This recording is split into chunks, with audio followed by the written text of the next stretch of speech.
जय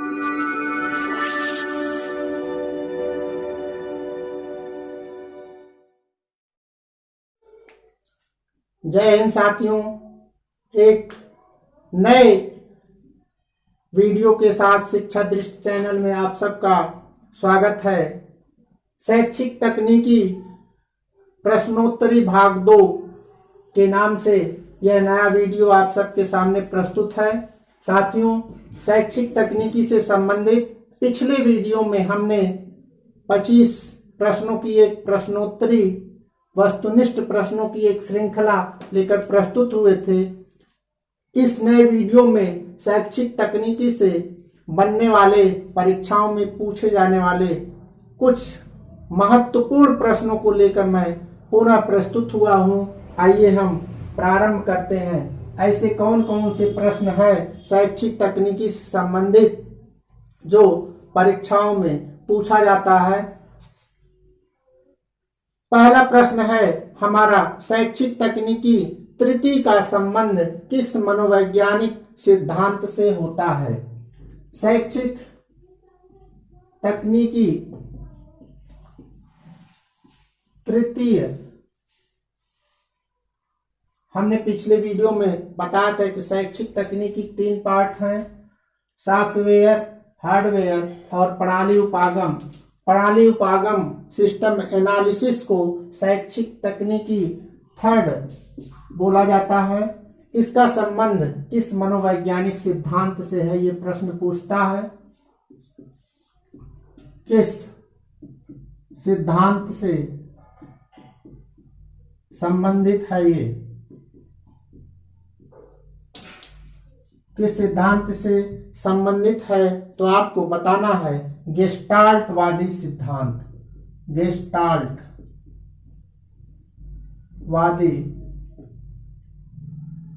सिद्धांत से संबंधित है, जिसमें बताया जाता है कि इसके 4 तत्व हैं, महत्वपूर्ण तत्व हैं। पहला तत्व है अदा, दूसरा है प्रक्रिया, तीसरा है प्रदा और चौथा है पर्यावरण। पर्यावरण पर्यावरण इसमें समाहित है। अदा, प्रक्रिया, प्रदा और पर्यावरण गेस्टाल्टवादियों का संबंध शैक्षिक तकनीकी तृतीय से, जिसको हम प्रणाली उपागम कहते हैं, इससे था। व्यवहार तकनीकी की प्रक्रिया कितने चरणों में होती है। अगला प्रश्न है व्यवहार तकनीकी। पिछले वीडियो में हमने बताया था कि शिक्षण तकनीकी के, शैक्षिक तकनीकी के जो दूसरा रूप है सॉफ्टवेयर उपागम, उसके 3 रूप हैं, व्यवहार तकनीकी और अनुदेशन तकनीकी और तीसरा है शिक्षण तकनीकी। तो व्यवहार तकनीकी के कितने चरण होते हैं, ये आपको बताना है। कितने चरण होते हैं, ये प्रश्न पूछता है परीक्षाओं में। व्यवहार तकनीकी कितने चरण हैं, तो इसमें है कुल 3 चरण। पहला है पुनर्वलन। पुनर्वलन दूसरा जो चरण है वह है अभ्यास और तीसरा है सीखना। पुनर्वलन, अभ्यास, सीखना और व्यवहार परिवर्तन। पुनर्वलन, अभ्यास, पुनर्वलन, अभ्यास और दूसरा है सीखना और तीसरा चरण है व्यवहार परिवर्तन। व्यवहार परिवर्तन, ये व्यवहार तकनीकी के 3 चरण हैं। व्यवहार तकनीकी के 3 चरण। इसके बाद अगला प्रश्न आता है शिक्षण तकनीकी के जन्मदाता कौन है। शिक्षण तकनीकी, ध्यान देना है, शिक्षण तकनीकी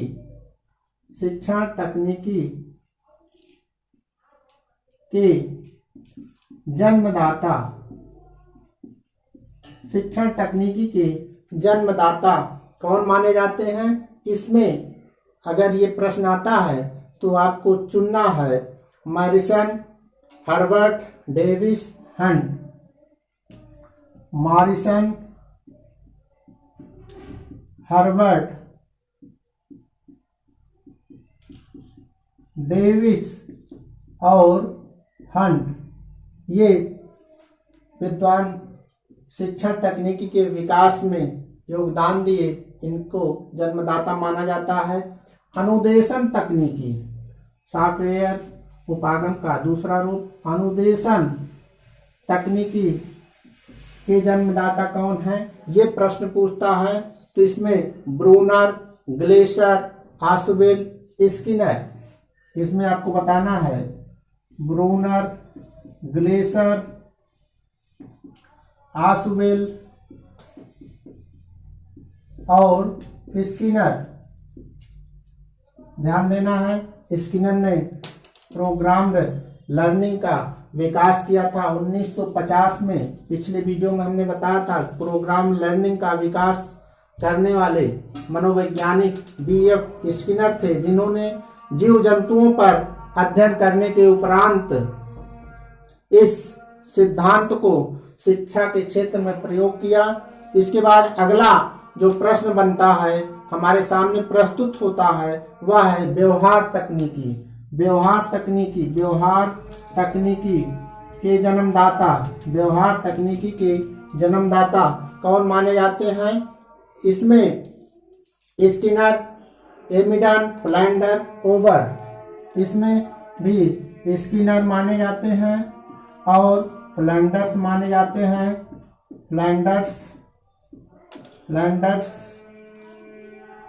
फ्लैंडर माने जाते हैं, स्किनर भी माने जाते हैं और ओबर का भी नाम आता है। ओबर, फ्लैंडर्स, एमिडन भी आते हैं। एमिडन ये नाम आपके सामने आता है तो आपको ध्यान देना है। शिक्षण तकनीकी के जन्मदाता मॉरिसन, हर्बर्ट, डेविस, हंट। व्यवहार तकनीकी के जन्मदाता स्किनर, एमिडन, फ्लैंडर्स, ओबर और अनुदेशन तकनीकी के ब्रूनर्स, ग्लेशियर्स, आशुबेल ये माने जाते हैं। इसके छठा क्वेश्चन है शिक्षण तकनीकी का संबंध शिक्षण के किस स्तर से होता है। शिक्षण तकनीकी का संबंध, शिक्षण तकनीकी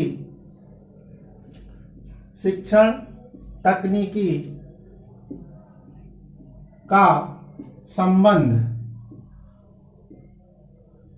शिक्षण के किस स्तर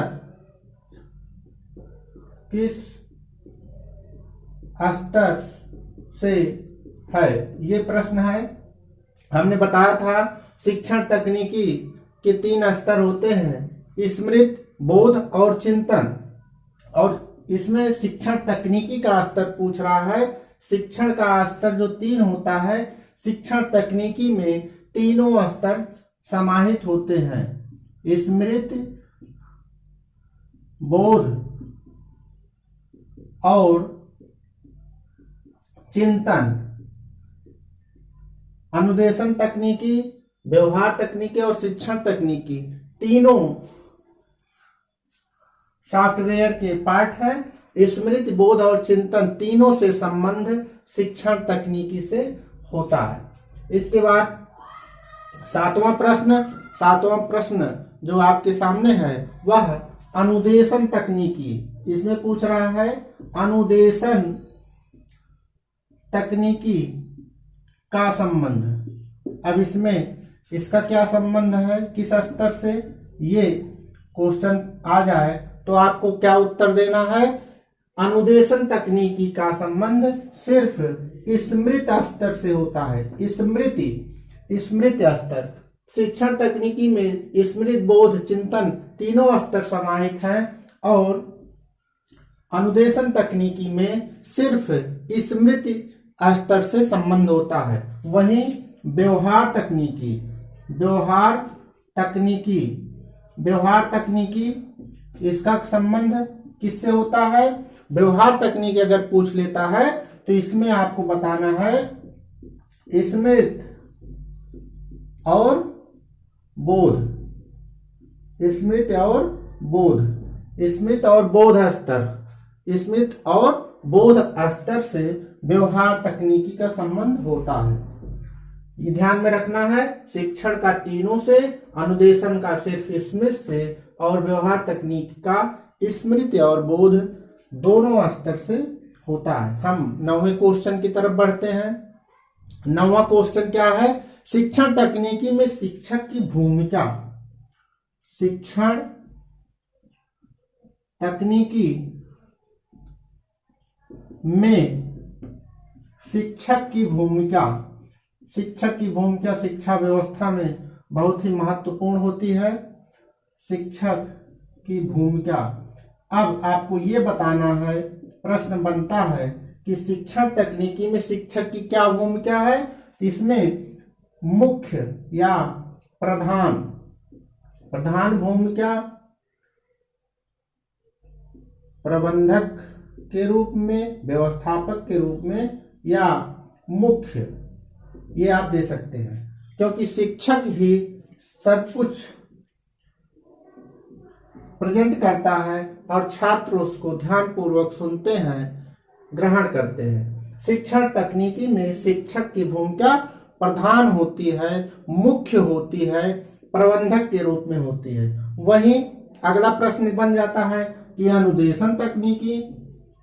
अनुदेशन तकनीकी, अगर ये प्रश्न आता है, यहां पर शिक्षक की भूमिका क्या होगी?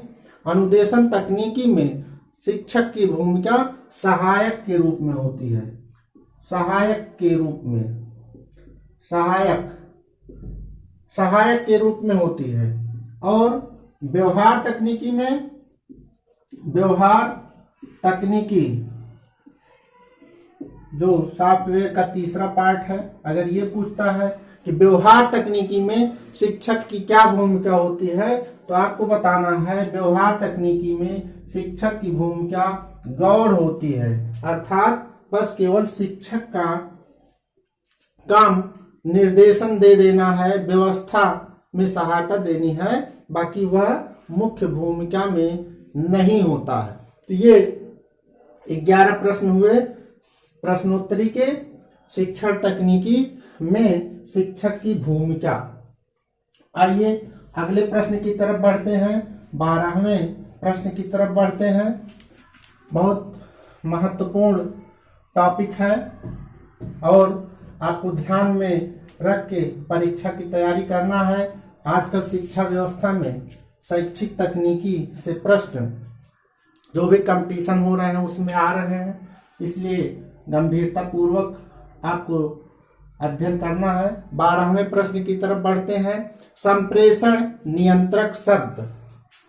संप्रेषण बहुत महत्वपूर्ण प्रश्न है। संप्रेषण नियंत्रक, संप्रेषण नियंत्रक को क्या कहते हैं?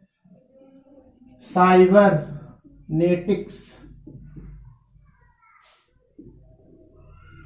साइबरनेटिक्स, साइबरनेटिक्स,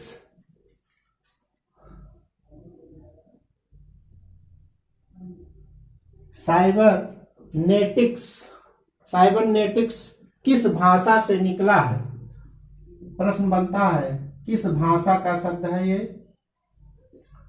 किस भाषा से पैदा हुआ है? साइबरनेटिक्स। संप्रेषण नियंत्रक जिसको कहते हैं साइबरनेटिक्स किस भाषा से निकला है? इसका उत्तर होगा कि यह ग्रीक भाषा का शब्द है। साइबरनेटिक्स ग्रीक, ये ग्रीक भाषा, ये ध्यान देना है। ग्रीक भाषा में इसको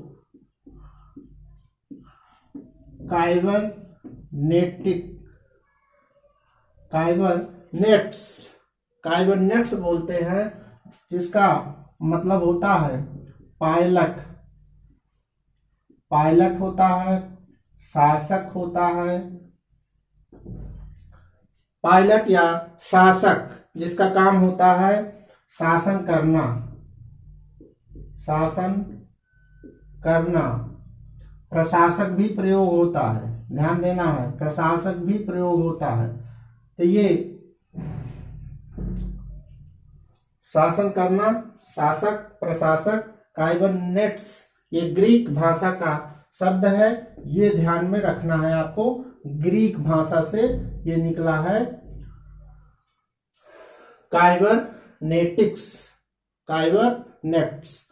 अब अगला प्रश्न आता है, शैक्षिक प्रबंध का संबंध किस तकनीकी से है? 13वां प्रश्न, शैक्षिक प्रबंध हमने पिछले में भी बताया था। शैक्षिक प्रबंध और प्रशासन शैक्षिक तकनीकी के किस भाग से है संबंध? ईटी के किस भाग से है? अगर ये प्रश्न आता है ऐसा तो आपको ध्यान में रखना है शैक्षिक प्रबंध ईटी थर्ड। ईटी थर्ड को हमने बताया था प्रणाली उपागम, सिस्टम एनालिसिस जिसको बोलते हैं। यह ईटी थर्ड या एजुकेशनल टेक्नोलॉजी तृतीय के नाम से जाना जाता है, जिसमें शैक्षिक प्रशासन, शैक्षिक प्रबंधन, शैक्षिक व्यवस्था से संबंधित जितनी समस्याएं हैं उसका समाधान इस एजुकेशनल टेक्नोलॉजी के द्वारा किया जाता है। तो आपको भूलना नहीं है, शैक्षिक प्रबंध या प्रशासन एजुकेशनल टेक्नोलॉजी थर्ड से संबंधित है। इसके बाद प्रश्न बनता है, शिक्षण में कितने चर होते हैं? शिक्षण में कितने चर हैं होते हैं? शिक्षण के चर, ये प्रश्न है, महत्वपूर्ण प्रश्न है ये। तो आपको बताना है शिक्षण के कुल 3 चर होते हैं। पहला है स्वतंत्र चर, ध्यान देना है। दूसरा है आश्रित चर और तीसरा है हस्तक्षेप चर। ये 3 चर होते हैं। स्वतंत्र चर जिसमें शिक्षक आता है, स्वतंत्र चर में आश्रित चर, शिक्षक पर जो आश्रित है शिक्षार्थी, वह आश्रित चर है, और जो पाठ्यवस्तु है, विविध क्रियाएं हैं, वह हस्तक्षेप चर के अंतर्गत आती हैं। ये शिक्षक, छात्र और हस्तक्षेप में पाठ्यवस्तु, ध्यान देना है, समझते हुए चलना है। इसके बाद अगला प्रश्न आता है, शिक्षण की कितनी अवस्थाएं? शिक्षण के चर हो गया, शिक्षण की अवस्थाएं कितनी है शिक्षण की? ये प्रश्न पूछता है। इसमें भी अवस्थाएं 3 होती है, पूर्व क्रियावस्था, अंतः क्रियावस्था और उत्तर क्रियावस्था। पहला है पूर्व क्रियावस्था, दूसरा अंतः क्रियावस्था और तीसरा है उत्तर क्रियावस्था। ये शिक्षण की 3 अवस्थाएं हैं, याद रखना है। शिक्षण के चर 3, स्वतंत्र, आश्रित और हस्तक्षेप, और शिक्षण की अवस्थाएं भी 3, पूर्व क्रियावस्था, अंतः क्रियावस्था और उत्तर क्रियावस्था। इसके बाद अगला प्रश्न बनता है कम्युनिकेशन। ध्यान देना, कम्युनिकेशन शब्द, कम्युनिकेशन बहुत फेमस शब्द है। कम्युनिकेशन जिसको हम संप्रेषण कहते हैं। कम्युनिकेशन शब्द की उत्पत्ति किस भाषा से हुई है? कम्युनिकेशन शब्द की उत्पत्ति तो आपको बताना है यह लैटिन भाषा से हुई है। लैटिन भाषा से कम्युनिकेशन शब्द की उत्पत्ति हुई है। कम्युनिकेशन शब्द लैटिन भाषा के कम्युनिस किससे हुई है? कम्युनिस्ट से हुई है, जिसका मतलब होता है सामान्य या कॉमन। कम्युनिस्ट लैटिन भाषा के कम्युनिस्ट शब्द से हुई है, जिसका मतलब होता है सामान्य या कॉमन। कम्युनिकेशन शब्द की उत्पत्ति स्क्रीनशॉट आप ले सकते हैं। संप्रेषण शब्द की उत्पत्ति लैटिन भाषा से हुई है। आप परीक्षा में ध्यान दीजिएगा, भ्रमित मत होइएगा। कम्युनिकेशन कंट्रोलर संप्रेषण नियंत्रक जिसको साइबरनेटिक्स कहते हैं, इसका जन्म ग्रीक भाषा से हुआ है और कम्युनिकेशन शब्द की उत्पत्ति लैटिन भाषा से हुई है, इसलिए भ्रमित नहीं होना है। कम्युनिस्ट से हुई है और साइबरनेटिक की जिसका अर्थ होता है पायलट के काइबरनेट्स से हुई है, ग्रीक भाषा। आइए अगले क्वेश्चन की तरफ बढ़ते हैं। 17वां प्रश्न आपके सामने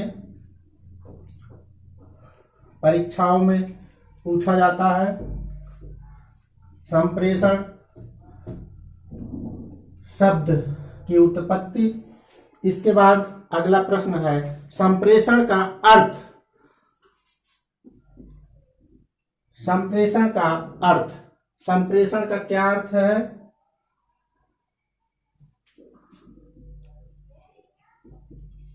संप्रेषण का अर्थ, शाब्दिक अर्थ क्या होता है?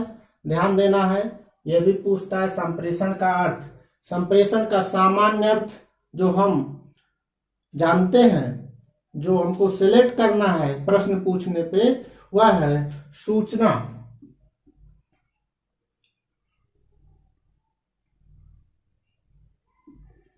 सूचना का आदान प्रदान। सूचना का आदान प्रदान, सूचनाओं का आदान प्रदान करना संप्रेषण है। ये आपको ध्यान में रखना है। सूचनाओं का आदान प्रदान करना संप्रेषण है। इसके बाद अगला प्रश्न है संप्रेषण की प्रक्रिया कैसी है? संप्रेषण की प्रक्रिया कैसी है? संप्रेषण की प्रक्रिया, ये प्रश्न आपके सामने आता है तो आपको बताना है संप्रेषण की प्रक्रिया द्विवाही। संप्रेषण की प्रक्रिया द्विवाही टू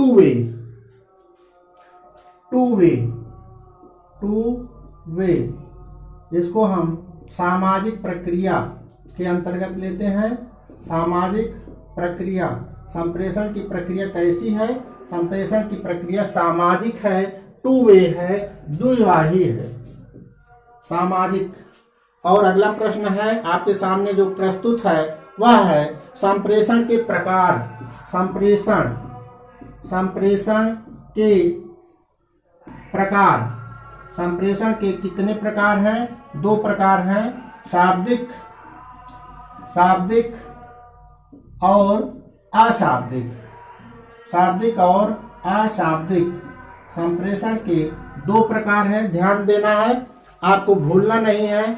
बहुत से क्रियाकलाप कक्षा के अंतर्गत जो संप्रेषण होता है उसमें छात्र और शिक्षक के बीच जो द्विवाही प्रक्रिया है, उसमें शिक्षक और छात्र प्रश्नों को कह के बोल के जाहिर करते हैं यह शाब्दिक है, और जो अपने हाव भाव से क्रियाकलाप करते हैं वह अशाब्दिक है। तो आपको भ्रमित नहीं होना है। शाब्दिक और अशाब्दिक 2 प्रकार की क्रियाएं होती हैं। संप्रेषण के 2 प्रकार हैं। इसके बाद है शैक्षिक तकनीकी केंद्र की स्थापना किसने की? हम आ गए शैक्षिक तकनीकी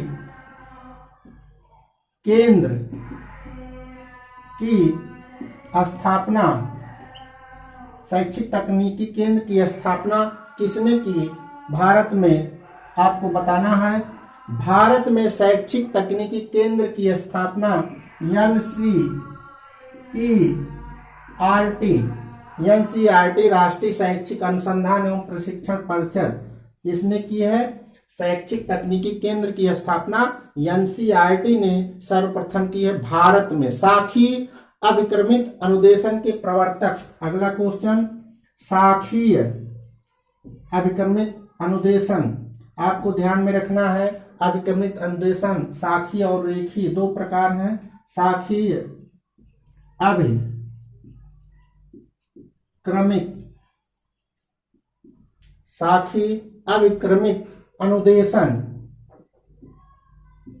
अनुदेशन के प्रवर्तक अगर ये पूछता है तो आपको भ्रमित नहीं होना है। इसमें अक्सर गलती कर देते हैं। एन ए क्राउडर ध्यान में रखना है। साखी अभिक्रमित अनुदेशन के प्रवर्तक एन ए क्राउडर। इसके बाद अगला प्रश्न आपके सामने प्रस्तुत होगा। एन ए क्राउडर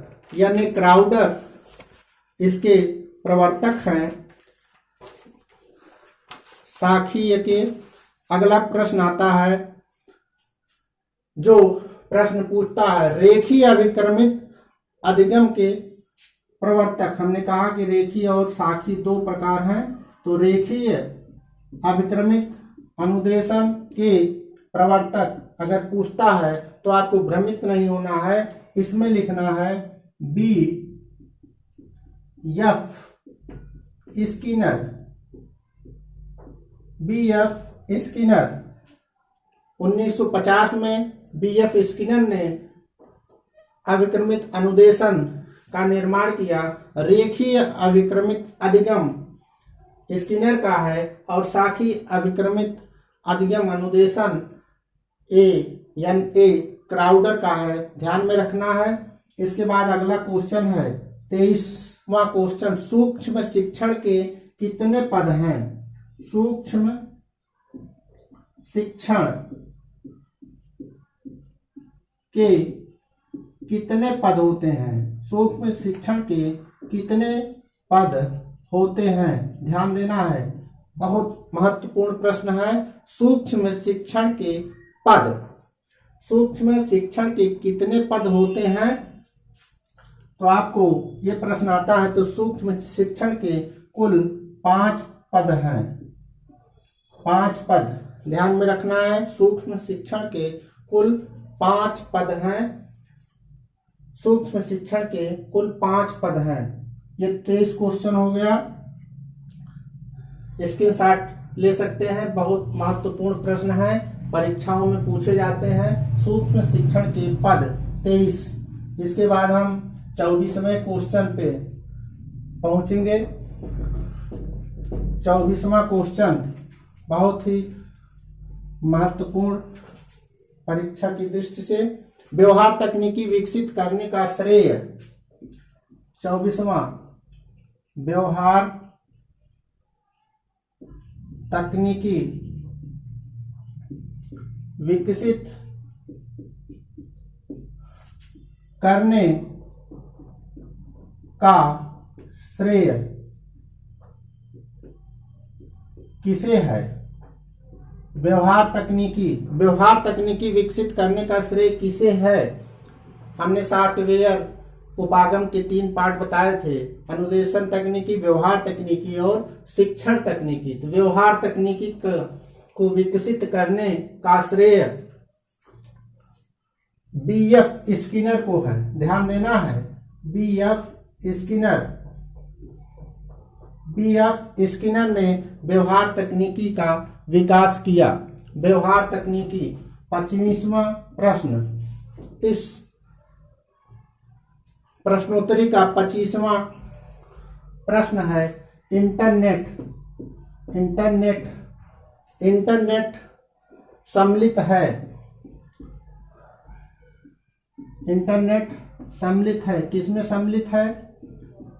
अगर पूछा जाता है इंटरनेट किसमें सम्मिलित है तो यह आपको बताना है इंटरनेट अनुदेशन तकनीकी का पार्ट है।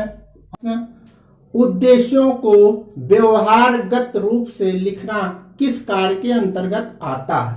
ये उद्देश्य, शिक्षण के क्या उद्देश्य हैं और उन उद्देश्यों को व्यवहारगत ढंग से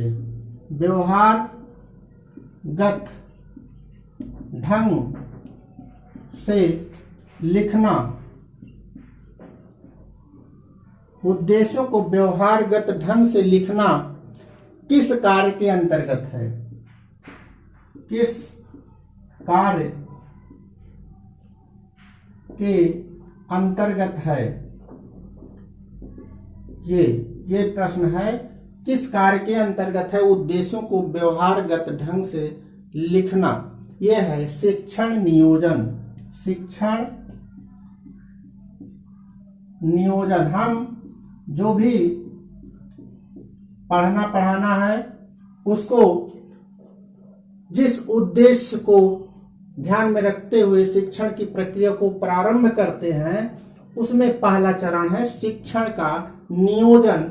इस शिक्षण के नियोजन पहले चरण के अंतर्गत ही हम उद्देश्यों को व्यवहारगत ढंग से लिखते हैं। अगला प्रश्न है, रॉबर्ट गे ने अधिगम के कितने स्तर बताए? हमने पिछले वीडियो में रॉबर्ट गे ने की अधिगम सोपानकी के विषय में विस्तृत चर्चा की है। रॉबर्ट गे ने, इनको गेगने भी कहते हैं, इनके अधिगम के सोपान, जिसको हम अधिगम सोपानकी भी कहते हैं, रॉबर्ट गे ने के अधिगम के सोपान कितने हैं? ये कुल 8 हैं। ध्यान देना है, 8 चरण। रॉबर्ट गे ने के अधिगम सोपानकी में कुल 8 स्टेप्स हैं, 8 सीढ़ियां हैं, 8 सोपान है। इसलिए हम इनके सिद्धांत कहते हैं गेगने की अधिगम सोपानकी। 28वां प्रश्न है, ईटी के 3 प्रकार किसने बताया था? ईटी एजुकेशनल टेक्नोलॉजी, ईटी के 3 प्रकार आप सब जानते हैं, बताया गया हार्डवेयर, सॉफ्टवेयर और प्रणाली उपागम। 3 प्रकार किसने बताया था? किसने बताया 3 प्रकार? ध्यान देना है, ईटी के 3 प्रकार लम्सडेन ने बताया था। लम्सडेन एजुकेशनल टेक्नोलॉजी के विकास में 1930 से 40 के बीच लम्सडेन ने बहुत काम किया था। लम्सडेन ने ही बताया था ईटी के 3 प्रकार, हार्डवेयर, सॉफ्टवेयर और प्रणाली उपागम। हार्डवेयर में कंप्यूटर, ट्रांजिस्टर, रेडियो, टीवी सब समाहित है और सॉफ्टवेयर के अंतर्गत जो भी सिद्धांत, नियम है मनोवैज्ञानिक, वो सब समाहित है। और सिस्टम एनालिसिस, प्रणाली उपागम जो तीसरा भाग है ईटी का, उसमें प्रशासन और संगठन से संबंधित विचारधाराएं, नियम, सिद्धांत शामिल है। अगला प्रश्न है, शिक्षण मशीन के आविष्कारक कौन थे? शिक्षण मशीन के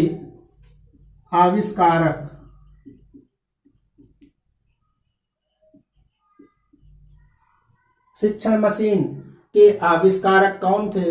बहुत महत्वपूर्ण प्रश्न है। सिडनी प्रेसी शिक्षण तकनीकी के जनक भी माने जाते हैं। 1926 में इन्होंने शिक्षण मशीन का प्रयोग किया था। शिक्षण मशीन, इसलिए सिडनी प्रेसी को शिक्षण मशीन का जनक भी कहा जाता है। अंतिम प्रश्न, इस प्रश्नोत्तरी भाग 2 का अंतिम प्रश्न, अभिक्रमित अधिगम किस अधिगम सिद्धांत से संबंधित है? अभिक्रमिक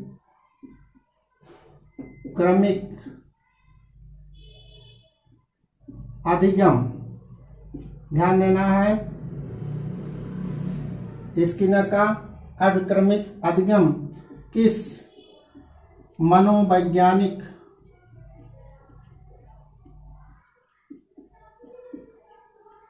सिद्धांत